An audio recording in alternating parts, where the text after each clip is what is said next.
Donc là, en gros, je suis en train de faire un test pour savoir si vous arrivez à entendre quelque chose qui est dans la même pièce que moi et qui est extrêmement bruyant. Vous n'entendez pas? Ceci est un aspirateur. Regardez, je vais couper RTX Voice. Ça calme, hein?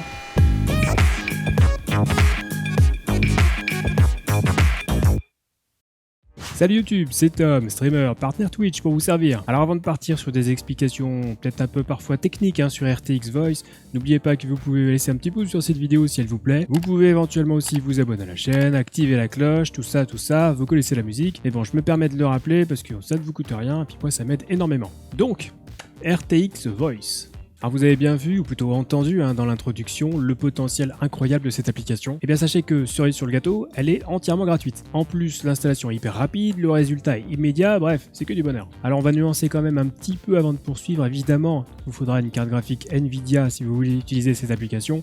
Ça ne fonctionnera pas si vous avez une carte graphique AMD, c'est logique. Deuxième chose, RTX Voice fonctionne très bien, ça permet de supprimer pas mal de bruit, mais c'est pas une solution miracle non plus, ça va pas supprimer 100% des bruits, il y a certains sons qui vont éventuellement échapper au traitement, et la qualité du micro peut être aussi légèrement altérée, comme vous avez peut-être d'ailleurs constaté dans l'introduction, avec un son peut-être un peu métallique. Mais la bonne nouvelle, c'est que c'est une IA qui permet de faire ça, donc une intelligence artificielle, qui va apprendre au fur et à mesure, et donc ça sera de plus en plus efficace. Alors sachez également que l'application RTX Voice est toujours en phase bêta à l'heure où est publiée cette vidéo, mais moi je pense qu'on peut quand même se dire que l'application a un bel avenir devant elle. Bref, après cette courte présentation, on va voir comment installer la bête. Vous allez voir, c'est très simple, très rapide, donc on va juste attendre que l'écran de titre là s'en aille, voilà, comme ça. Allez, c'est parti, on explique.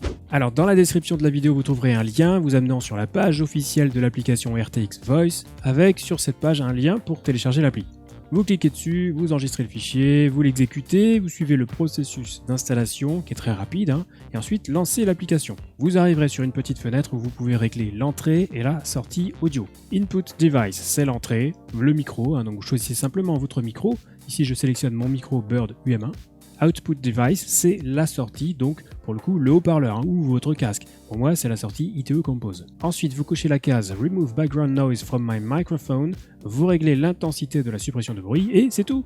Notez que vous pouvez aussi appliquer la suppression de bruit sur vos haut-parleurs. Alors, personnellement, je ne m'en sers pas, mais si vous êtes en train de jouer en ligne et que vous avez un mate qui a un micro ouvert avec les gosses qui hurlent dans la maison, eh bien ça supprimera le bruit chez vous, c'est top.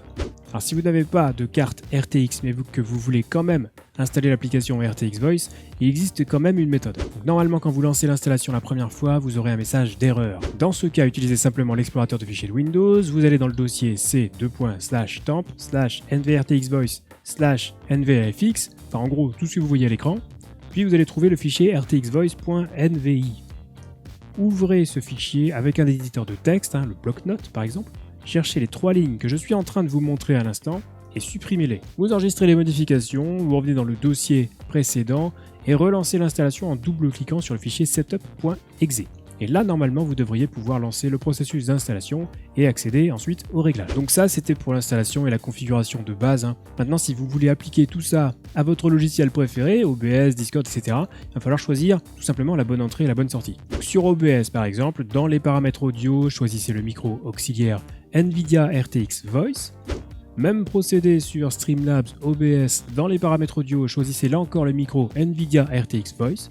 Et toujours pareil sur Discord, dans les paramètres voix et vidéo, sélectionnez NVIDIA RTX Voice en tant que périphérique d'entrée et le tour est joué. C'est difficile de faire plus simple. Bon, encore une fois, c'est pas une solution parfaite, c'est pas la solution miracle. Pour ceux qui ne peuvent pas ou qui ne veulent pas utiliser RTX Voice, peut-être qu'il y en a qui ont peur des IA, vous avez encore la possibilité d'utiliser OBS de façon plus traditionnelle, bien sûr, avec des filtres classiques. J'ai fait une vidéo à ce sujet, donc si vous voulez jeter un œil, le lien comme d'habitude en haut à droite de l'écran. D'un point de vue un petit peu plus technique maintenant, sachez que la fonctionnalité RTX Voice consomme un petit peu de puissance sur votre carte graphique. Si vous avez une carte de type RTX, ce sont les cœurs Tensor qui vont être sollicités. Donc l'impact en jeu sera relativement faible, limité à quelques pourcents, étant donné que ce sont des cœurs dédiés au calcul en précision mixte. On va pas s'étendre trop sur le sujet, ça n'intéresse pas grand monde, mais bon, sachez que ce sont des cœurs dédiés à ça, notamment tout ce qui est IA. Donc c'est possible qu'il y ait un petit impact, mais il sera quand même malgré tout limité. Si vous avez une carte de type GTX, série 10, série 16, ça fonctionne aussi, il peut y avoir quelques petits problèmes. De la même façon, si vous avez une carte de la série 9, voire de la série 7, c'est possible que ça fonctionne pas super bien non plus. Alors à l'heure actuelle, il n'y a malheureusement pas de liste exhaustive des cartes sur lesquelles RTX Voice fonctionne. Ce sera à vous de tester si vous avez peut-être une carte graphique un peu plus ancienne. Mais sur le principe de fonctionnement, donc il n'y a pas de cœur tensor puisque seules les cartes RTX ont ce type de cœur. Ce sont les cœurs CUDA qui seront utilisés, qui ne sont d'autres en fait que les cœurs qui sont sollicités, qui travaillent quand vous lancez un jeu vidéo.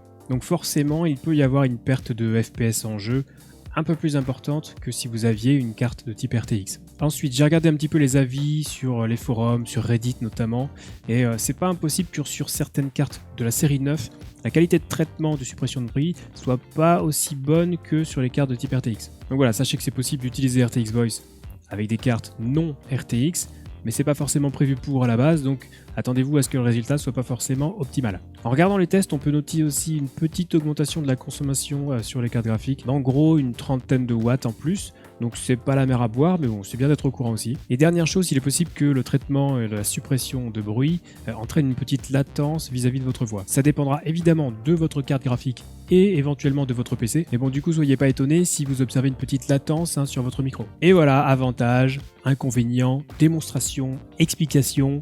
On a tout vu, donc si jamais vous utilisez vous-même RTX Voice et que vous n'êtes pas entièrement satisfait du résultat, n'oubliez pas que c'est encore en phase de bêta, donc il faut laisser un petit peu le temps au programme de mûrir, mais c'est déjà une solution intéressante. En tout cas, c'est la fin de cette vidéo, donc je vous rappelle que si vous avez des questions concernant le streaming, vous pouvez venir me les poser dès que je suis en live sur Twitch, les lundis, mercredis et vendredis soirs. Et pour les questions un peu plus techniques, je vous invite à rejoindre le serveur Discord Zero Absolute Gaming, et qui sait peut-être que vous aussi vous pourrez à votre tour aider d'autres streamers. Tous les liens sont en description de vidéo. Sur ce, je vous donne rendez-vous très vite pour la prochaine vidéo, et d'ici là, bon stream. C'est donné. Va fail Hélène, qu'elle mille folie. Gladiv de Neptunide, Pundro Isni, Iacus. Je ne comprends pas un traître mot. Aïe. Alors on est deux.